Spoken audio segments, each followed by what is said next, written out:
Well, great nations of this world have developed because of science, technology, and innovations. And one of the challenges that third world or poor nations of this world grapple with is lack of these innovations in terms of problem solving. So they end up importing, being importers of what has been manufactured, of what has been innovated by the developed world. However, our visionary leader came up and understood that one of the challenges of Uganda is we do import so much, away from just attracting investors to come home and ensure that they manufacture these goods from Uganda. He moved forward to promote science and innovations. And just a week, we had the Science Week. We also celebrate the World Science Day here in Uganda, where he re-emphasized his commitment to boost the arena of science, technology, and innovation. And today we are going to be discussing that is boosting Uganda's economy through science and innovation. And joining me on set are youth from that is Badaye Technologies, young men who've come together and come up with a number of innovations. If you were privileged to go to Koro during this week at ceremonial grounds, you saw a lot of technologies that have been developed here in Uganda. So many breakthroughs in the world of science and innovations. And joining me on set is Mwonge Mohamed Oscar, who is the business lead that is at Badaye Technologies. Good morning, Mwonge. Morning, Robert. Thanks for hosting us here. Well, I'm also eager to hear from young men that are making major breakthroughs. And Julius Mugaga, who is the Chief Technology Officer. Julius, you're most welcome to our studios. Thank you for hosting us on UBC today. I'm privileged to be here. Well, let's begin with being a youth in a country like Uganda. And of course, you have ideas. There are things you want to see that happen. Let's first understand, how are the youth embracing, because you're in this, how are the youth in this country embracing innovation, science, and technology? So I would first give maybe a small background that some of us from Badaye Technologies as a company today came from a very long journey that we had to maneuver, because we came up with small projects in universities, doing some small prototypes, some made out of paper and some made out of makeshift wood and everything. So it always takes a long journey. But those youths that persevere and have a dream to create a new society, to make impact in where they come from, and also to sort of change the terrain where we live, that we can start to use our own, make it to success. So one thing that I know that youth have got in common is that we are creative. We usually want to see what is different, and we always try to explode through creations. So the creations you are seeing from the youths is what is harbored in their minds.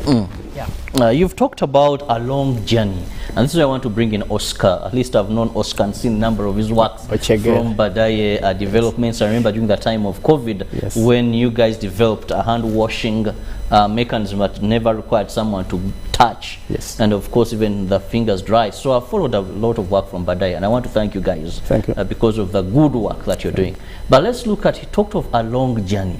When we talk of a long journey, is it that so hard for Ugandan youth with ideas, for Ugandan youth with eager minds to put together something that solves a problem? Yeah, thank you so much, Robert. First of all, it all depends.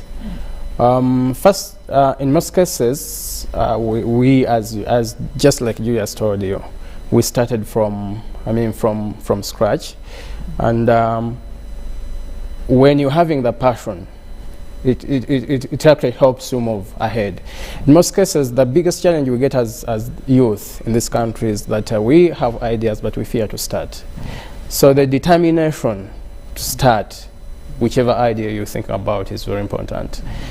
Now, for us, the difference we had from other youth is, besides just thinking about what we had in the heads, we decided to start. When you start, there are challenges you find, but it's about how you've prepared to face those challenges.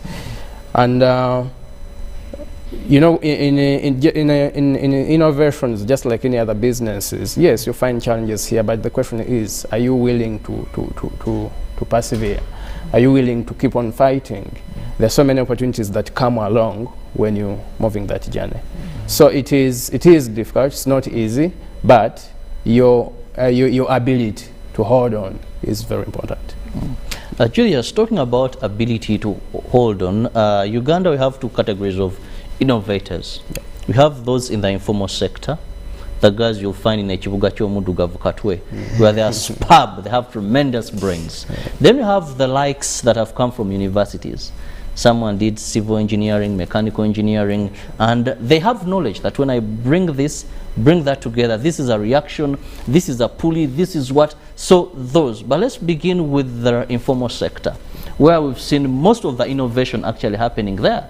Because even when you look at the pulleys we're using on buildings, of late we've had even in the formal sector, the Kaidas trying to come up with a vehicle, they're putting parts together. How best can we help these people in the informal sector? A person who could have stopped in P3, person who could have stopped at any level but low levels. A mechanic who can tell you that if we get this bit and this bit, we can repair your motor, we can make a locally made motor for maybe your vehicle. How do we help such people? Some of the things that have impeded our growth actually have been the so much of informal work that we do, because informal sector usually doesn't attract investors. Investors want to be secure where they are going to put their money. So they want to find structures, they want to find systems, and they want to find people organized.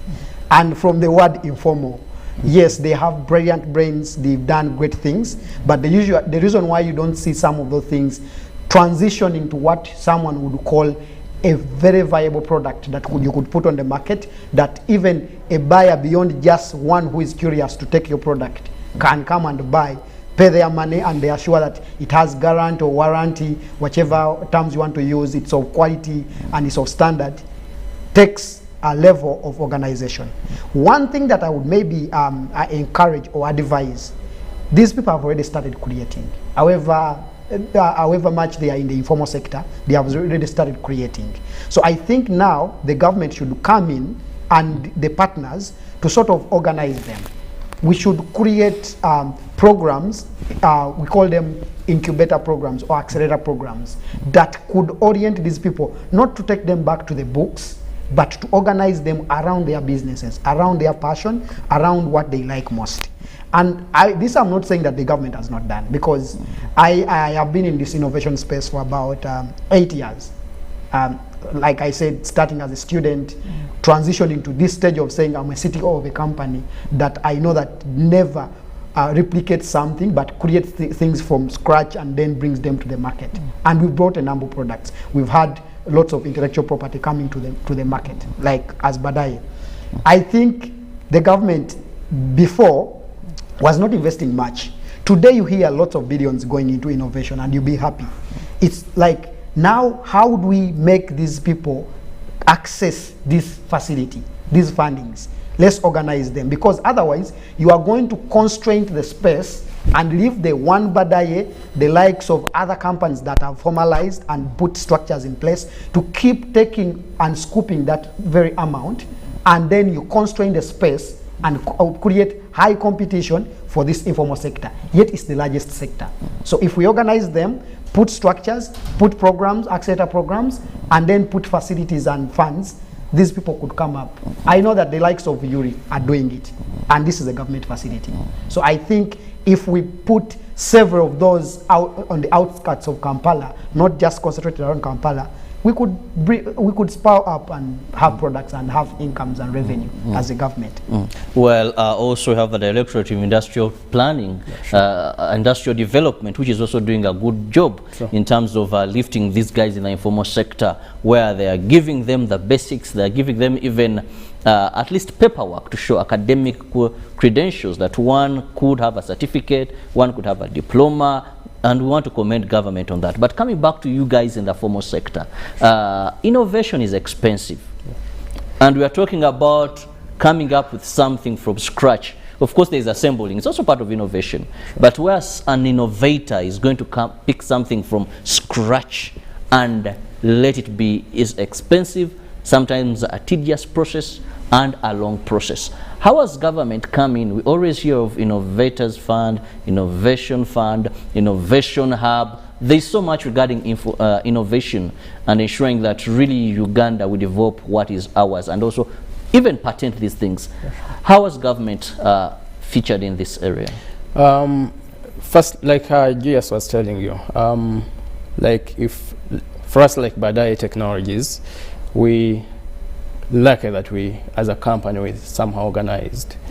We have departments established and we sat as a team and realized that the venture we're going into is going to be very expensive.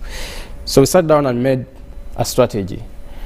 And one of them was to sit down, we have a team in charge of writing grants. I mean, wherever calls come up. So, and that is one of the ways in through which a company can raise its funds. So, because we had very good concepts, we decided to keep on writing for grants here and there. And of recent, we won. We were successful with one with the Minister of ICT. And we have also had partnerships with Makerere University through Research and Innovation Funds. So when you organize, then you can simply sit and come up with a good strategy that can help you access such funds. But as Badai Technologies, we have been successful through that line of applying for grants for wherever calls arise. And then we get some support from the government. Yeah, sure. Well, let me remind, you wanted to supplement? Yes, I want Please to do. supplement. When you talk of a process of research and development, it's a long journey and it's very expensive. However, it is how you set out your systems and organize them that you will maneuver that process. For example, you know that you will have to assemble a team that is going to be creating. These are tinkerers. Their brain is only telling them to create.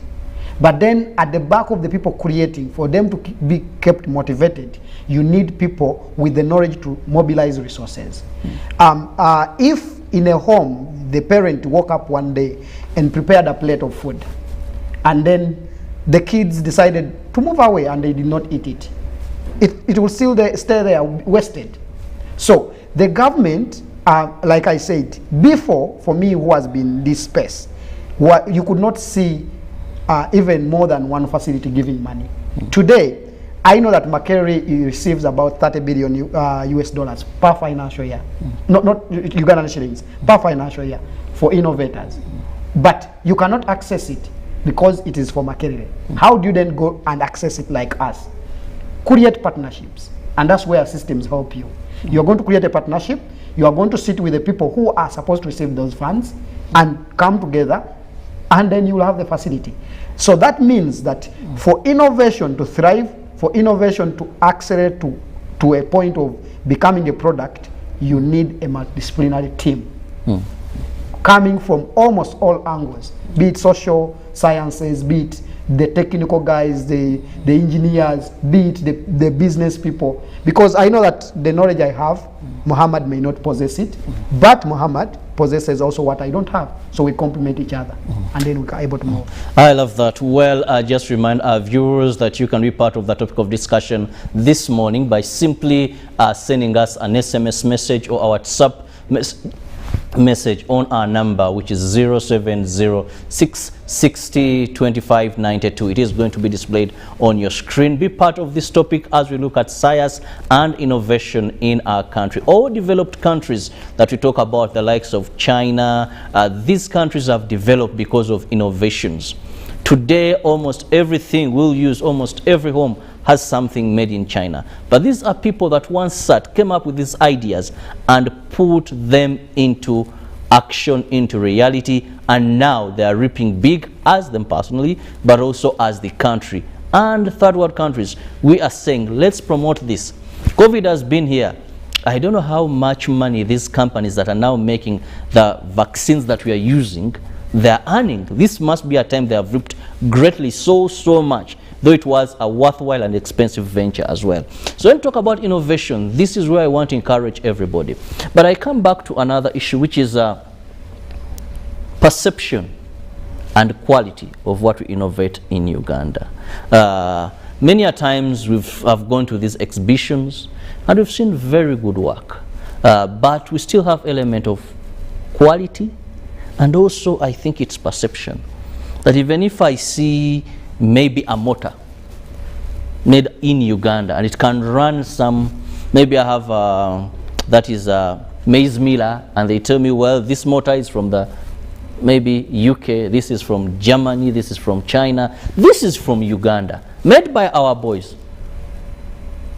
One would opt for something made outside of Uganda. Then second, sometimes we need to understand, why are innovations in Uganda more expensive if you're to have the same thing imported into Uganda? Why is the science that if I wanted a motor made in Uganda, maybe to run some maize mill, and I found that imported in Uganda, the Uganda product is a bit expensive compared to the other? Yeah, thank you so much. One, you find that sometimes this is where sometimes the government has to intervene. If companies, our local companies, had subsidies in terms of taxation, I think it would also help on reducing on the cost of the final product. But sometimes we find ourselves being taxed on these products that we make here, and we compete with those that actually import them. You find some of the products that are imported, for example, from China to Uganda, they're sold at a relatively lower cost because their governments there subsidize, the manufacturers. And when I look at, you talked about the quality of products. It is, yes, true, but at the same time, it is just about the mindset. We need to deal with a mindset change. If people here start believing in what we do, because honestly, we do very, very good products, quality products. We take a lot of time to do research on these products before we produce them. But we as Ugandans need to believe that we can actually do our things here and they actually work. When you look at, actually in reality, when you buy a machine from either Badai Technologies or any other local company and use it, you'll be surprised that it will actually last longer than a machine that you imported from China. Because here we actually take time, because we know the dynamics of our economy, we know what our people need as Ugandans. So we take a lot of time to do something that fits our people. Unlike a Chinese who doesn't even know what you actually need. They will produce whatever they produce basing on the assumption or on basic research. So as Ugandans, we need to work on our mindset. Secondly, the government also needs to encourage the companies, the startups like Badai Technologies. If Badai Technologies is producing a certain product, then why would the government allow a Chinese to import the same product? So if that is done, the government discourages importation of the products that can be manufactured here. It will help, one, those companies, local companies, to test their products, to be in position to sell their products on the local market, so that these local people, or the Ugandans, can be in position to use these technologies, interact with such technologies, and realize the beauty of it.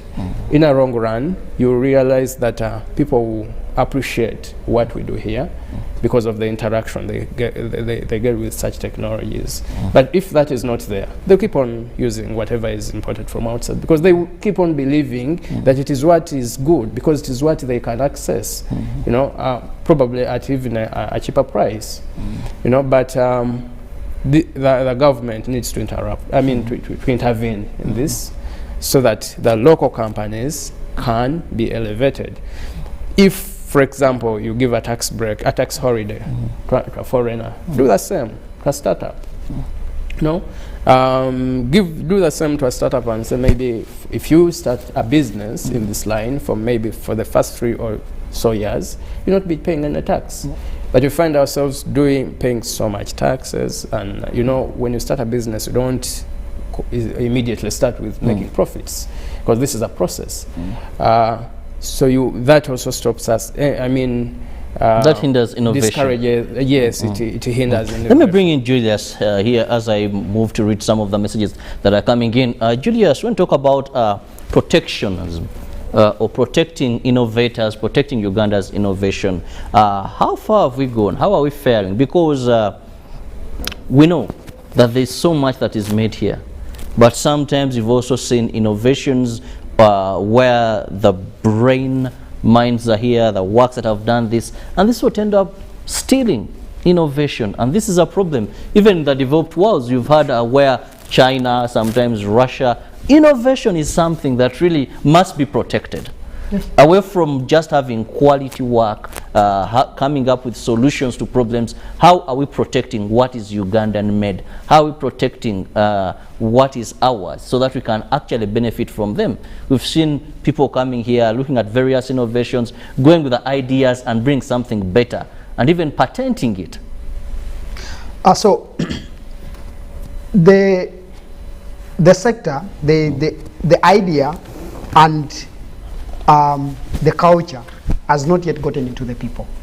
But to those that have tried it, I will tell you, Uganda has one of the easiest processes or frameworks for intellectual property rights. For example, when you walk into Uganda Registration Services Bureau, you can with just that one-stop center that most people, maybe some people have not visited it, Uganda put up a one-stop center where you enter one small floor and you have everything catered for. And they have facilitated a mechanism where an individual like me, who is not a lawyer, can actually be guided through a process, because we've done this without lawyers before. We have a utility model for that touchless hand washing kit registered in Uganda. We have trademarks registered in Uganda as Badai, without going into the legal mind. As one person who has ever tried to pursue intellectual property in other countries like US, it's very expensive. In Uganda, you can get a copyright at about 560,000 Ugandan shillings. That's about 100 and I think 10 or 20 dollars. In the US, to get a patent, you are required to have about $50,000 for legal fees and the processes and everything. But now the challenge comes from how do we then bring the culture into the community? Because that's where government is going to benefit much. When we have lots of innovators owning what they have created, we shall see lots of investment. I want to use our maybe our local company here without now focusing so much on Badai. The reason why you see Kira EV, government investing lots of resources, partners want even to get a share, is because they own the rights. And when you get to own the rights, you will have monopoly. But then the information is not sent down to the people. So that, in one way or the other, could be the system, education system. If we know that we are training people who are going to create things, could we also prepare them to own what they have created? Could we now go into our curriculum? So that they're not just focused on, I have come up with something, I'm getting money, but also know that I need to own this, to protect what I have made, so that no person can come from any other part of the world, take my idea, make modifications without my permission, and earn big from such. Well, let's look at some of the questions that are coming in. Thank you so much for your questions to the group. I have here, well, we have Oscar in Chiboga. He says, can government and I also, can government increase funds to science associated organizations and works together to bring better in what we produce? Then good morning, UBC GMU. My point of view is that government should intervene in science and innovation sector so that our country can also produce products of our own. But I didn't get your name.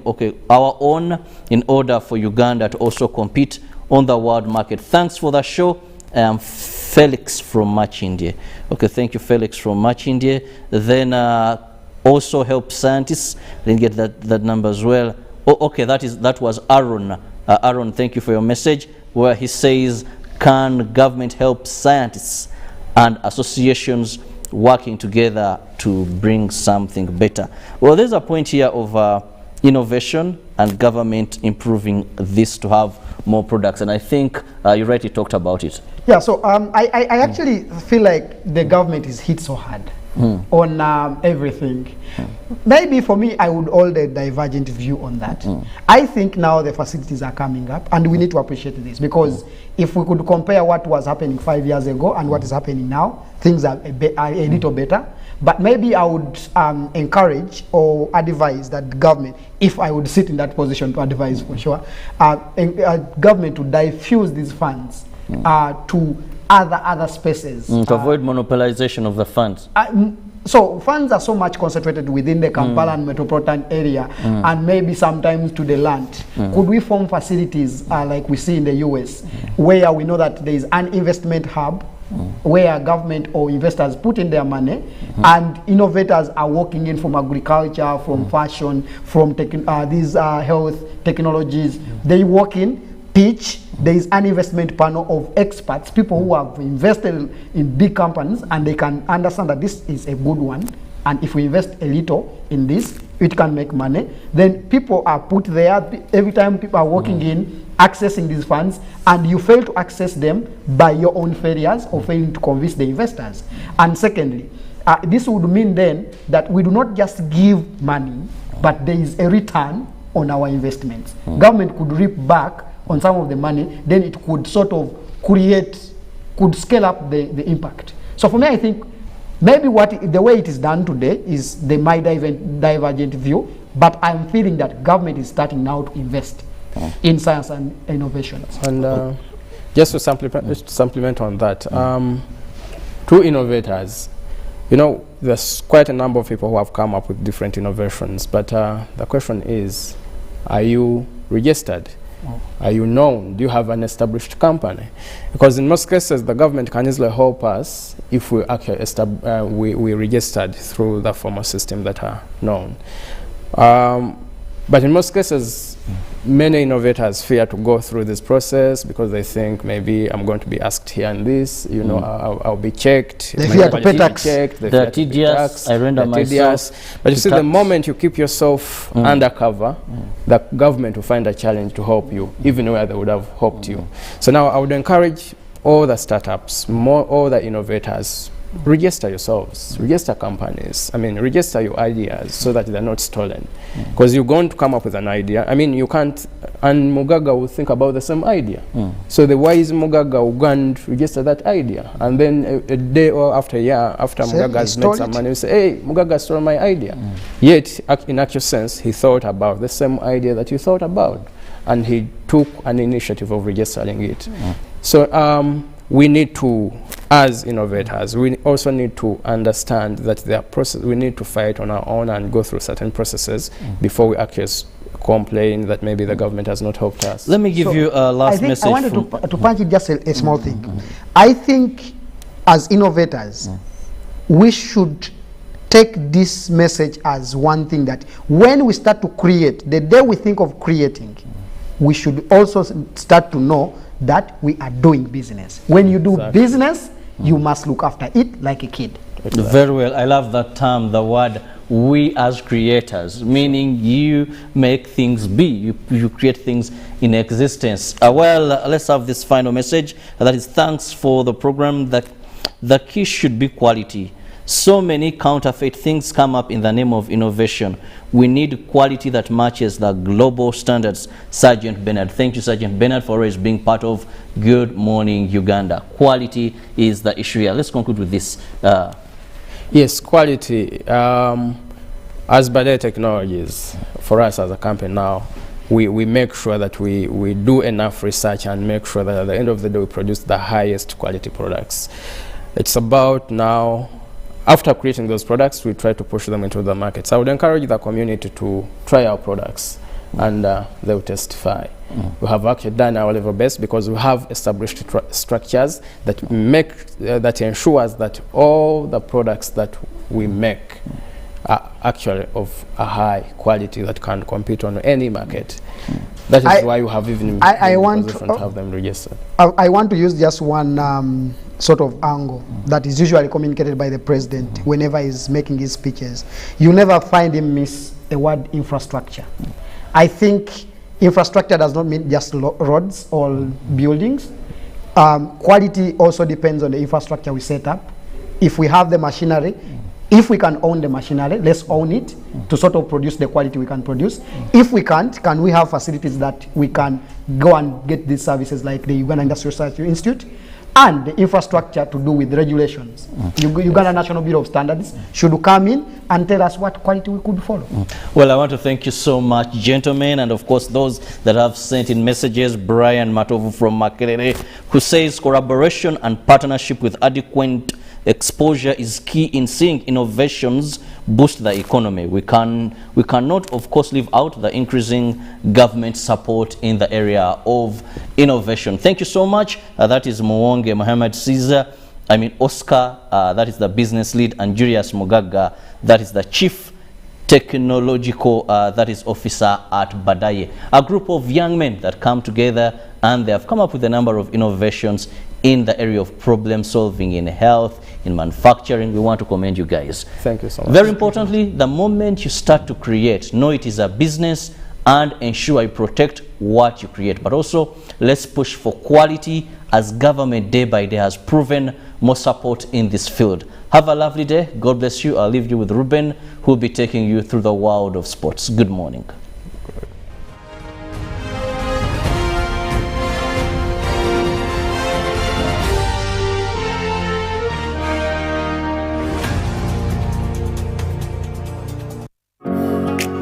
It's no secret that ICT makes learning easy. The strides made in our field could not be possible without it.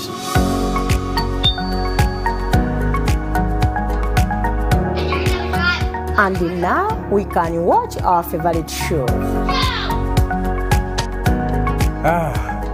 My radio is my best friend. UCC provides an enabling regulatory environment and policy guidance for healthy competition. We also facilitate ease of doing business in the communications sector through licensing, standardization, spectrum management, tariff regulation, rural communication development, and consumer empowerment. An informed consumer is an empowered consumer.